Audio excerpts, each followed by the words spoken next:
વિદ્યાર્થી મિત્રો કેમ છો? મજામાં? મારું નામ હિરેન પટેલ.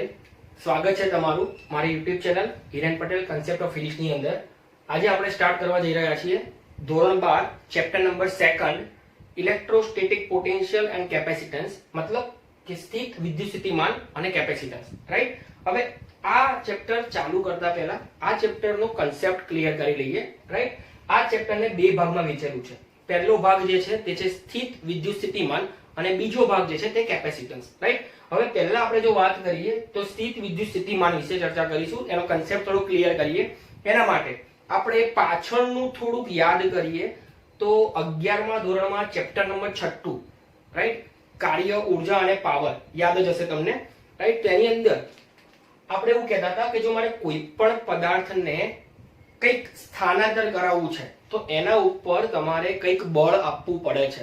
આ સ્થાનાંતરને આપણે કહી દઈએ કે r સદિશ જેટલું મારે સ્થાનાંતર કરાવવું છે અથવા r જેટલું સ્થાનાંતર કરાવવું છે અને એના ઉપર આ સ્થાનાંતર કરાવવા માટે આપવું પડતું બળ ધારો કે F છે. તો આ શું થયું કહેવાય કે આપણે એના ઉપર કાર્ય કર્યું કહેવાય. બરાબર. તો એ ઇક્વેશન તો બધાને યાદ જ હશે કે W બરાબર F સદિશ ડોટ r સદિશ. બરાબર. અને આની અંદર આપણે શું કરીએ છીએ તો કે તમારો જે F જે છે, R જે છે, બંને સદિશ રાશિ છે. બંને સદિશ રાશિ હોય ત્યારે આપણી પાસે બે ઓપ્શન ખુલ્લા છે, કાં તો અદિશ ગુણાકાર થાય કાં તો સદિશ ગુણાકાર થાય. આની અંદર આપણે અદિશ ગુણાકાર કરતા હતા. બરાબર. હવે અદિશ ગુણાકાર કરવાથી આપણને જે W મળ્યો છે તે તમારી કેવી રાશિ છે? અદિશ રાશિ છે. બરાબર.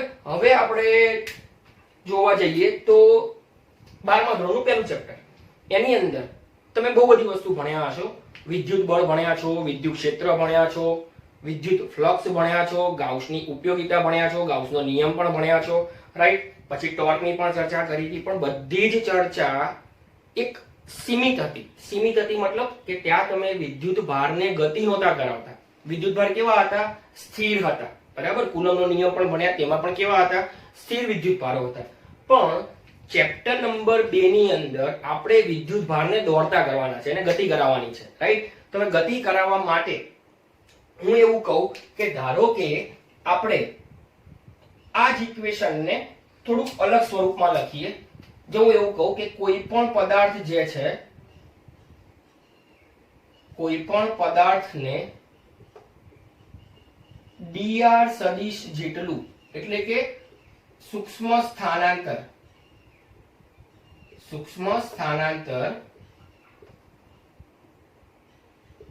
કરાવવા માટે F સદિશ જેટલું બળ લગાડવામાં આવે તો થયેલું સૂક્ષ્મ કાર્ય, ડેફિનેટલી સૂક્ષ્મ કાર્ય જ કહેવાય એને, કે આપણે સ્થાનાંતર કેવું કરાવીએ છીએ? સૂક્ષ્મ સ્થાનાંતર કરાવીએ છીએ. બરાબર. તો એ સૂક્ષ્મ કાર્યનું સમીકરણ જો લખવા દઉં ને તો હવે સીધું બધાના મગજમાં આવી જવું જોઈએ. બંનેમાં તફાવત શું છે? આની અંદર તમે સ્થાનાંતર r કરાવો છો, આમાં કેટલું કરાવો છો? સૂક્ષ્મ સ્થાનાંતર કરાવો છો. અને કાર્ય કેવું થશે? સૂક્ષ્મ કાર્ય થશે. તો આપણે એવું લખી શકાય કે dw બરાબર f સદિશ ડોટ dr સદિશ. હવે આ તો સૂક્ષ્મ કાર્યની વાત કરી. જો મારે કુલ કાર્ય શોધવું છે, તો મારે શું કરવું પડશે? w બરાબર આ dw એટલે કે સૂક્ષ્મ કાર્યનું તમારે સંકલન કરવું પડે. તો w બરાબર સંકલન f સદિશ ડોટ dr સદિશ. ઓકે. આની અંદર બધા વિદ્યાર્થી મિત્રોને ખબર પડી ગઈ હશે.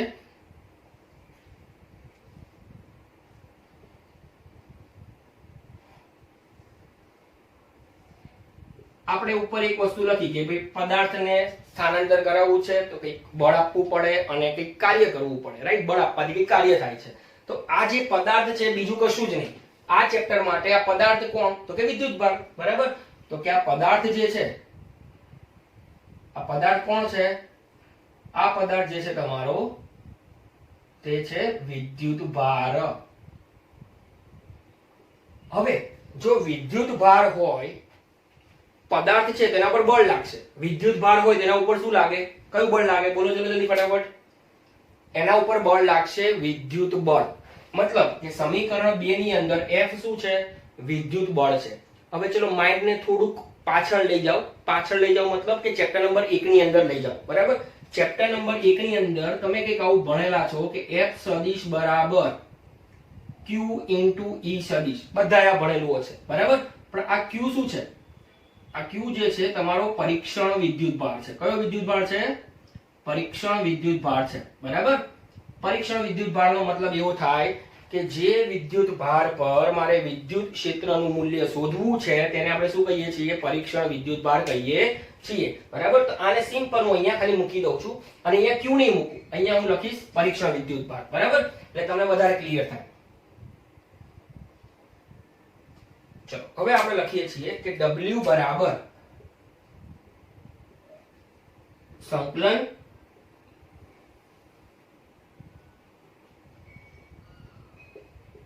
પરીક્ષણ વિદ્યુત ભાર ઇન્ટુ E સદિશ ડોટ dr સદિશ.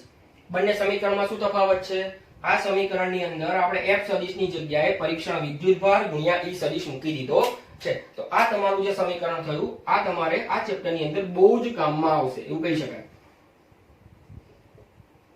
ઓકે, હવે થોડું ઘણું કાર્ય જે થાય છે એ કોના દ્વારા થાય છે, કઈ રીતે થાય છે અને એની કન્ડિશન કઈ કઈ છે, તો એના વિશે મારે થોડી ચર્ચા કરવી છે. તો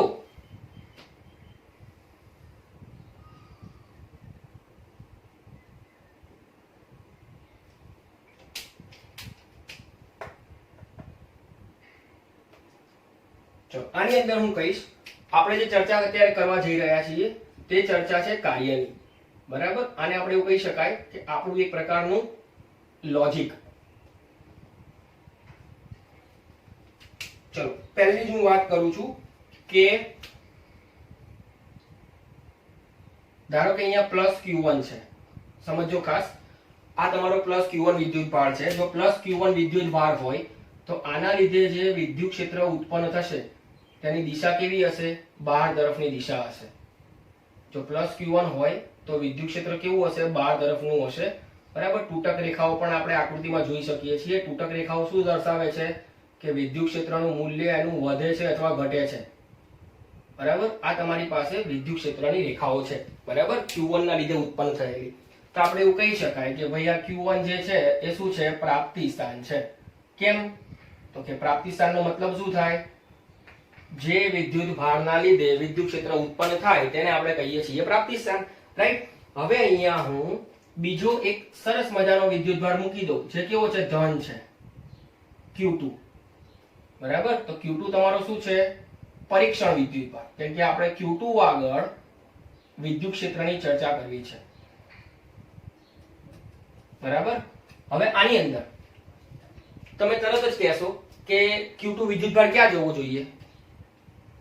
Q2 વિદ્યુત ભારને તમે Q1 ના વિદ્યુત ક્ષેત્રની અંદર મૂકો તો Q2 વિદ્યુત ભાર ક્યાં જાય, ડેફિનેટલી Q2 વિદ્યુત ભાર Q1 થી કેવો જશે, દૂર જશે. કેમ, તો કે બંને વચ્ચે અપાકર્ષણ બળ લાગુ પડે. રાઈટ, તો આપણો મેઇન જે પોઈન્ટ હતો કે પહેલો પોઈન્ટ કે જો મારી પાસે સમાન વિદ્યુત ભાર હોય, પહેલો પોઈન્ટ, જો મારી પાસે સમાન વિદ્યુત ભાર છે, સમાનનો મતલબ કાં તો બંને ધન હોવા જોઈએ કાં તો બંને ઋણ હોવા જોઈએ. બરાબર, જો સમાન વિદ્યુત ભાર છે તો હવે ધ્યાનથી જોજો, જો હું Q2 ને Q1 થી દૂર લઈ જવા માંગતો હો તો જે કાર્ય થાય છે એ કાર્ય કોના દ્વારા થશે, તો કે Q1 ના વિદ્યુત ક્ષેત્ર દ્વારા થશે. કેમ કે આપણે દૂર લઈ જવો છે. બરાબર, અને અપાકર્ષણના લીધે એ દૂર જ જશે. હવે બીજો પોઈન્ટ લખીએ. આપણે શું કર્યું તો કે Q2 ને દૂર લઈ જવાની વાત કરી. હવે એનાથી ઊંધું નજીક લઈ જવાની વાત કરો. જો Q2 ને Q1 તરફ લઈ જવો હોય તો જે કાર્ય કરવું પડે છે એ કાર્ય Q1 એ ઉત્પન્ન કરેલા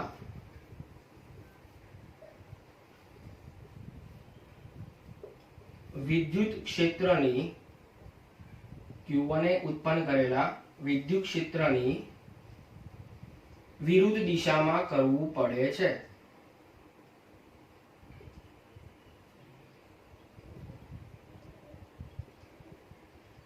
બરાબર. અને કેટલું કાર્ય કરવું પડે? તો સિમ્પલ, જો ધારો કે એમ કહું કે આ Q2 જે છે એને Q1 બહાર ફેંકે છે, બહાર ફેંકે છે મતલબ કે એના ઉપર બળ લગાડે છે. કયું બળ? તો કે અપાકર્ષણ બળ. કેટલું લગાડે છે? ધારો કે 10 ન્યૂટન લગાડે છે. બરાબર. તો જો મારે Q2 ને અંદર લઈ જવો હોય, Q2 ને મારે Q1 તરફ લઈ જવો હોય તો મારે શું કરવું પડે? એના ઉપર 10 ન્યૂટન કરતા વધારે બળ લગાડવું પડે. પણ ક્યારે? જો નજીક લઈ જવો છે તો. અને એ કાર્ય આપણે કોના દ્વારા કર્યું? આપણા દ્વારા કર્યું. શેની વિરુદ્ધમાં? Q1 ના વિદ્યુત ક્ષેત્રની વિરુદ્ધમાં. બરાબર. તો આ હતું સમાન વિદ્યુત ક્ષેત્રમાં, સમાન વિદ્યુત ભાર માટે. હવે આપણે બીજો મુદ્દો લખીએ અસમાન વિદ્યુત ભાર માટે.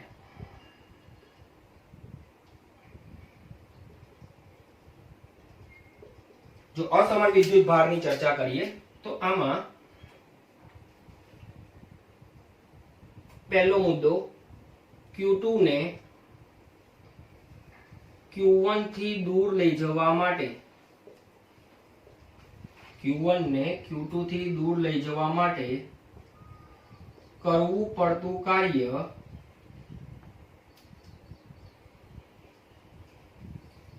એ Q1 એ ઉત્પન્ન કરેલા વિદ્યુત ક્ષેત્રથી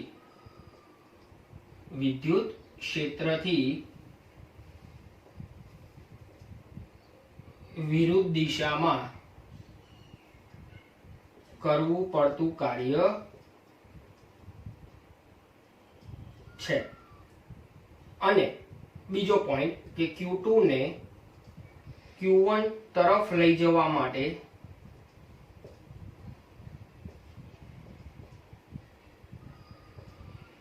કરવું પડતું કાર્ય એ Q1 ના વિદ્યુત ક્ષેત્ર દ્વારા થતું કાર્ય છે. બરાબર. આ લોજિક ખાસ સમજવા જેવું છે. બરાબર. આપણે આ સમાનનું તો ડ્રો કર્યું હતું, રાઈટ. હું જો અસમાન વિદ્યુત ક્ષેત્ર માટે ડ્રો કરું તો અહીંયા હું એક આકૃતિ બનાવી દઉં તો તમને વધારે આઈડિયા આવશે. ધારો કે એમ કહું કે મારી પાસે આ પ્લસ Q1 જે છે, ફોર એક્ઝામ્પલ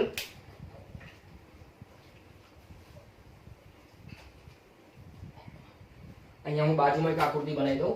બરાબર. અહીંયા આપણે એવું કહી દઈએ કે મારો આ Q1 જે છે એનું વિદ્યુત ક્ષેત્ર આ પ્લસ છે, એટલે વિદ્યુત ક્ષેત્ર કેવું હશે? બહાર તરફ હશે.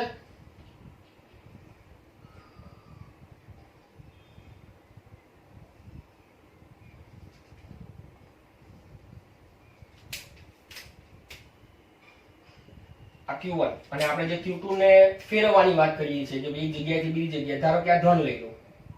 જો આ વિદ્યુત ભાર તમારો ધન હોય, આ Q2 વિદ્યુત ભાર, બરાબર. તેના માટે આ બીજાનું નીચેનું લાવવું પડે. કઈ રીતે તે પણ સમજાવી દઈએ.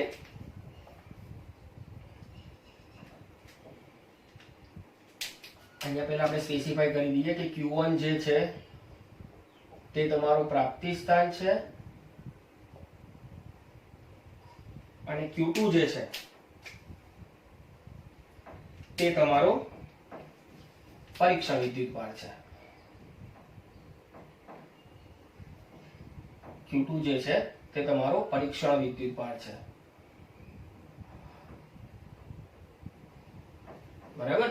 ચલો, આ પહેલો પોઈન્ટ ની ફિગર આ છે અને બીજા પોઈન્ટ ની ફિગર આ છે. અસમાન એટલે કે એક ધન અને એક ઋણ હશે. બરાબર. હવે જો આમાં જુઓ કે આ પ્લસ જે છે, જો હું કાર્ય નથી કરતો બહારથી વિદ્યુત ક્ષેત્રની વિરુદ્ધમાં, તો ડેફિનેટલી કે આ Q2 ક્યાં જશે? Q1 તરફ જશે.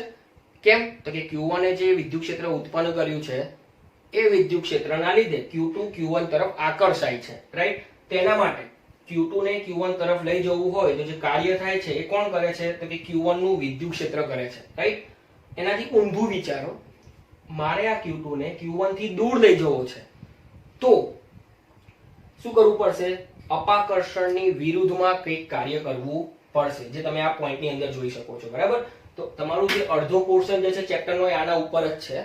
બરાબર, અને આની અંદર શું કહે છે કે Q1 અને Q2 જે છે એ તમારો ધન પણ હોઈ શકે, ઋણ પણ હોઈ શકે, +1 હોઈ શકે, -1 પણ હોઈ શકે. બરાબર, હવે આપણે જે નેક્સ્ટ ચર્ચા કરવાની છે તે છે કે કોઈ પણ વિદ્યુત ભાર હોય, ચાહે પ્લસ હોય કે માઇનસ હોય, એને એક જગ્યાએથી બીજી જગ્યાએ લઈ જવો હોય તો જે કાર્ય કરવું પડે છે એ કાર્ય શેના ઉપર આધારિત છે? તો એ કાર્ય ખાલી આધારિત છે પ્રારંભિક બિંદુ અને અંતિમ બિંદુ પર આધારિત છે, એના રસ્તા ઉપર આધારિત નથી. બરાબર, તો હવે આપણે એ ચર્ચા કરીશું.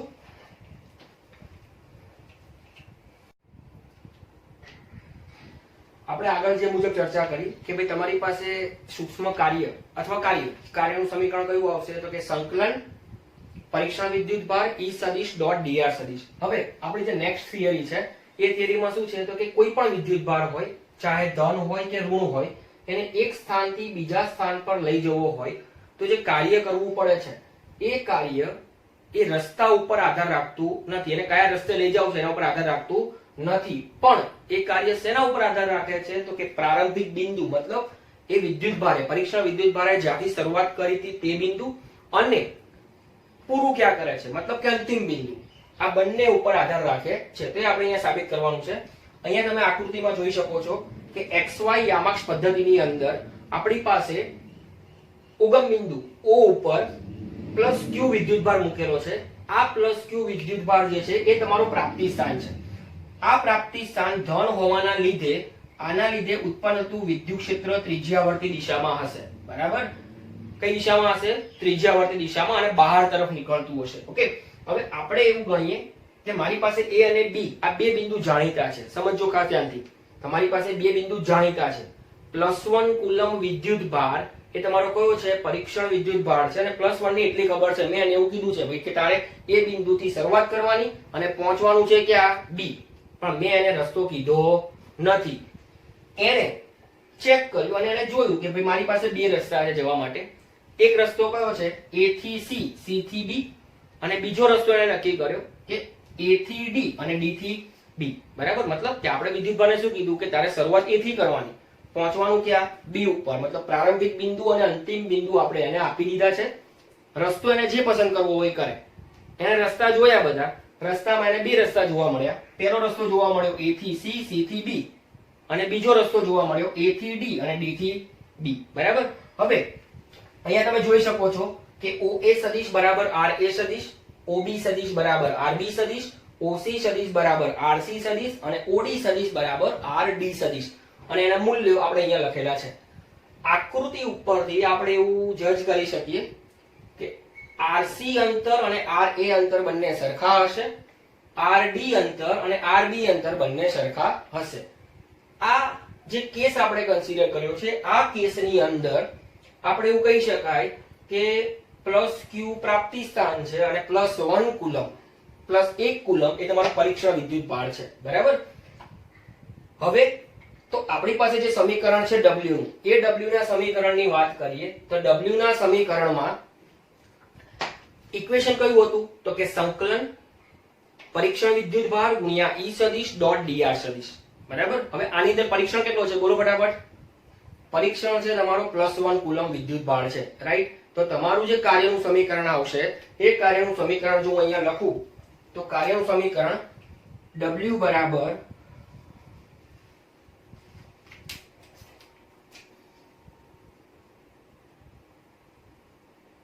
E સદિશ ડોટ dr સદિશ થશે. કોના માટે લખ્યું? તો કે પરીક્ષણ વિદ્યુતભાર તમારો કેટલો છે? +1 છે, તેના માટે તમારું આ સમીકરણ થશે.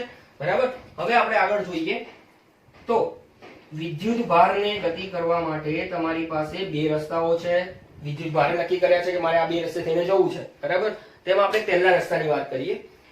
પહેલા રસ્તામાં જોવા જાવ તો પહેલો રસ્તો કયો છે? A થી C, C થી B. તો કુલ કાર્ય જે થશે WAB બરાબર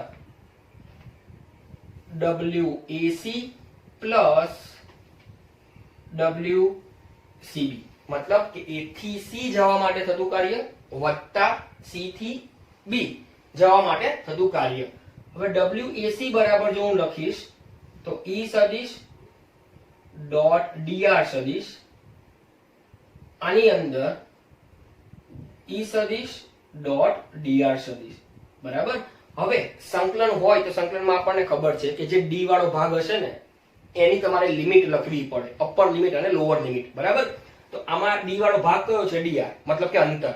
તો અંતરમાં આપણે એવું કહી શકીએ આ શેના માટે છે? એ થી સી માટે. તો એ નું અંતર કેટલું છે? આર એ અંતર. સી નું કેટલું છે? આર સી અંતર. તો અહીંયા શું આવશે? આર એ, અહીંયા શું આવશે? R C. એવી રીતે અહીંયા શું આવશે? આર સી, અને અહીંયા શું આવશે? આર બી, બરાબર. આ બધાને ખબર પડી ગઈ હશે.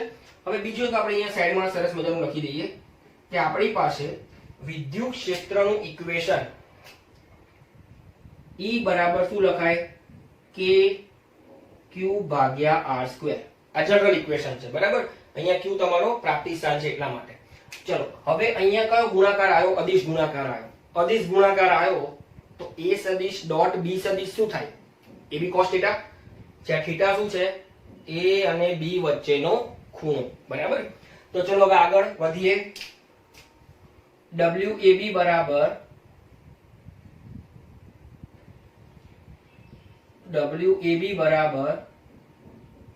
RA થી RC EDR cos. અહીંયા જગ્યા મેં ખાલી રાખી છે, આપણે સમજીએ એ શું છે. ખૂણો લખવાનો છે કે કેટલો ખૂણો છે. RC થી RB EDR, અને અહીંયા પણ શું લખવાનું છે? cos, બરાબર. ચલો A થી C તમે જાઓ છો, ધ્યાનથી જોજો. A થી C તમે જાઓ છો તો તમારું જે dr જે છે એ કઈ દિશામાં હશે? તમારું dr આ દિશામાં હોવાનું. A થી C જવા માટે dr તમારું આ દિશામાં છે, બરાબર. અને વિદ્યુત ક્ષેત્ર કઈ દિશામાં હશે? આ દિશામાં. કેમ? તો કે આ પ્લસ વિદ્યુત ભાર છે, પ્લસમાંથી બહાર નીકળે. તો આ વિદ્યુત ક્ષેત્રની દિશા, આ તમારે dr ની દિશા, બંને એકબીજાથી કેવી છે? પરપેન્ડિક્યુલર, મતલબ કે લંબ દિશા છે. જો લંબ દિશા હોય તો તમે અહીંયા ખૂણો કેટલો લખો?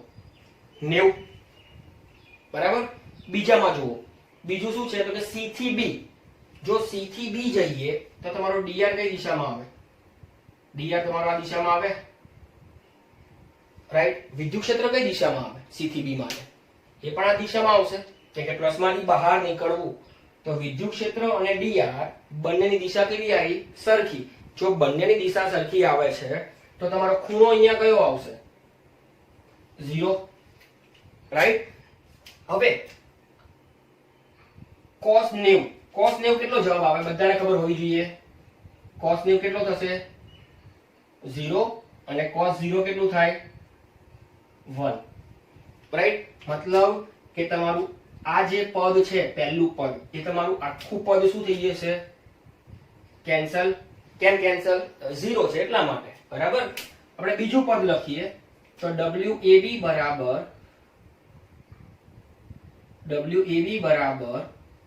RC થી RB E into dr આવશે. E into dr. હવે E કેટલો છે? KQ ભાગ્યા R સ્ક્વેર. તો KQ ભાગ્યા R સ્ક્વેર into dr. ચલો હવે આપણે WAB બરાબર આમાંથી 12 કોમન શું નીકળશે? KQ બાર કોમન નીકળે. RC થી RB 1/r સ્ક્વેર dr. મતલબ કે 1/r સ્ક્વેર નું મારે સંકલન કરવું છે.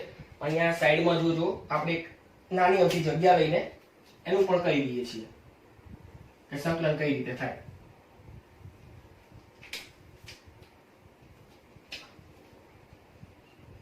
વન અપોન આર સ્ક્વેર હોય તો આને મારે લખવું હશે તો તમે આ મુજબ લખી શકો, r - 2dr, બરાબર. સંકલનમાં શું હોય છે નિયમ? ઘાત વધે, વધેલી ઘાત છેદમાં આવે, બરાબર. તો ઘાત વધે તો શું કહેવાય? r - 2 + 1 ભાગ્યા -2 + 1. તો r - 1 ભાગ્યા -1, તો જવાબ શું આવશે? -1/r. તો 1/r² નું સંકલન અહીંયા કરતા શીખવાડ્યું કે 1/r² નું સંકલન કઈ રીતે મળે? તો કે r² ઉપર જશે તો ઘાત માઈનસ થઈ જશે. અહીંયા ઘાત કેટલી થઈ? 2. આપણો નિયમ શું કહે છે સંકલનમાં? કે જો ઘાત વાળું કોઈ પદ આપેલું હોય તો ઘાત વધે અને વધેલી ઘાત છેદમાં જાય.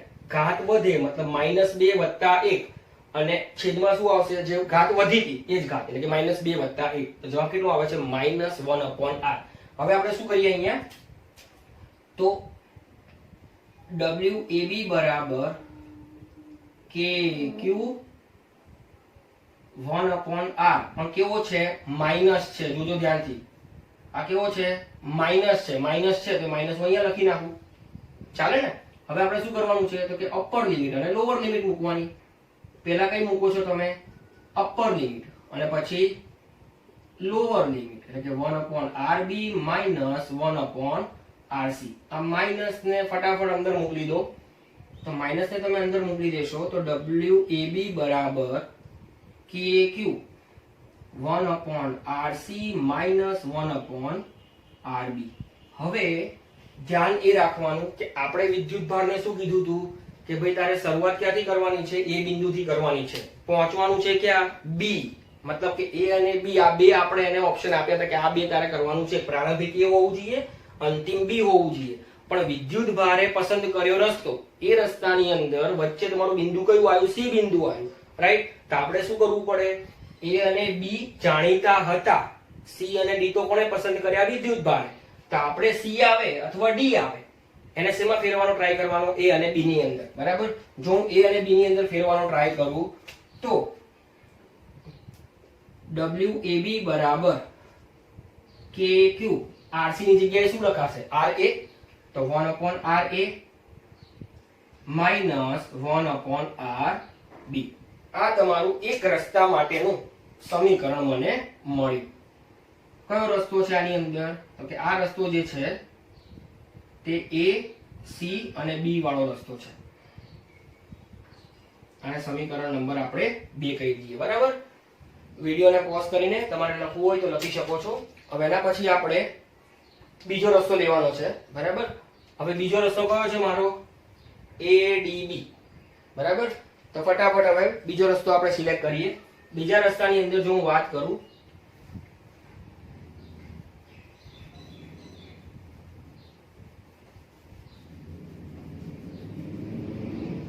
તો બીજા રસ્તામાં આપણો બીજો રસ્તો પસંદ કરેલો છે ADB.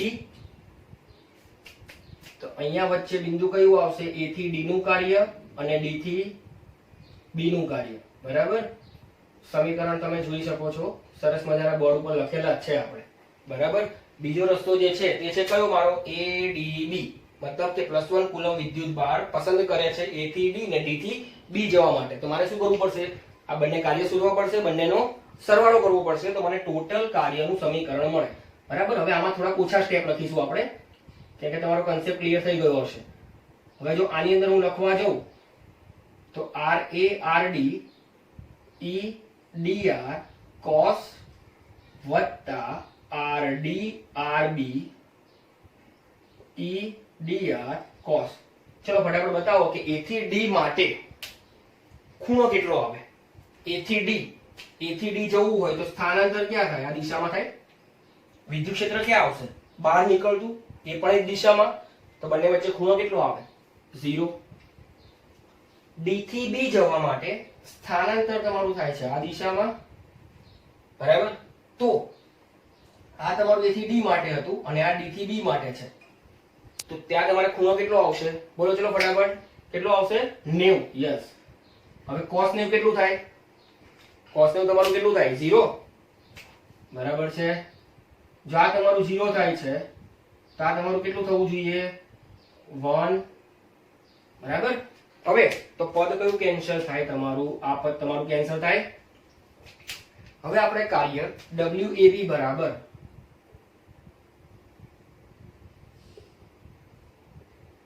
RA થી RD, E ની જગ્યાએ શું લખાશે, KQ ભાગ્યા R² ઇન્ટુ DR, બરાબર.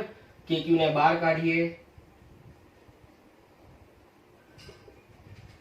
તો અંદર શું વધ્યું, 1/r².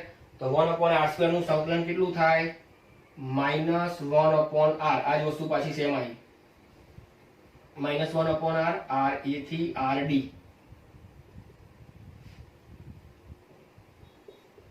તો KQ ડાયરેક્ટ ઇક્વેશન લખું છું, બરાબર. 1 અપોન માઇનસ ને બહાર કાઢી લઈએ છીએ આપણે, તો 1 upon RD minus 1 upon RA, minus ને પાછા અંદર મોકલી દો. જો માઇનસ ને અંદર મોકલી દઈએ તો 1 upon RA minus 1 upon RD.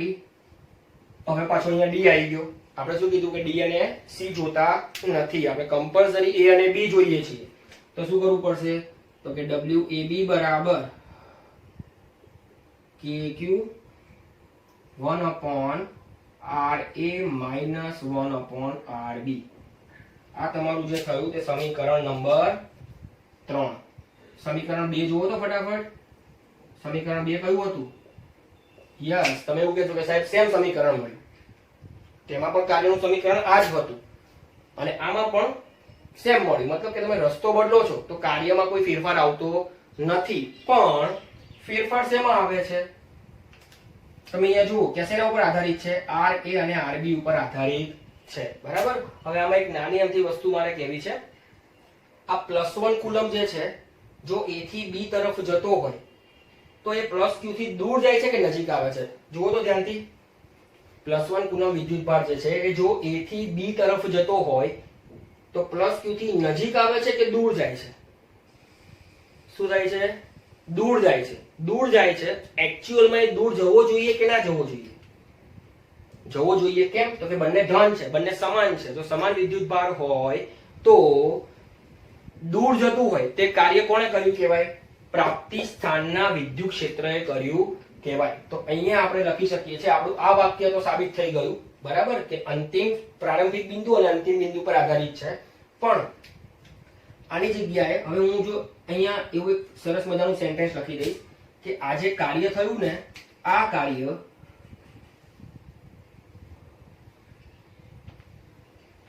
+Q મતલબ કે પ્રાપ્તિ સ્થાન ના વિદ્યુત ક્ષેત્ર દ્વારા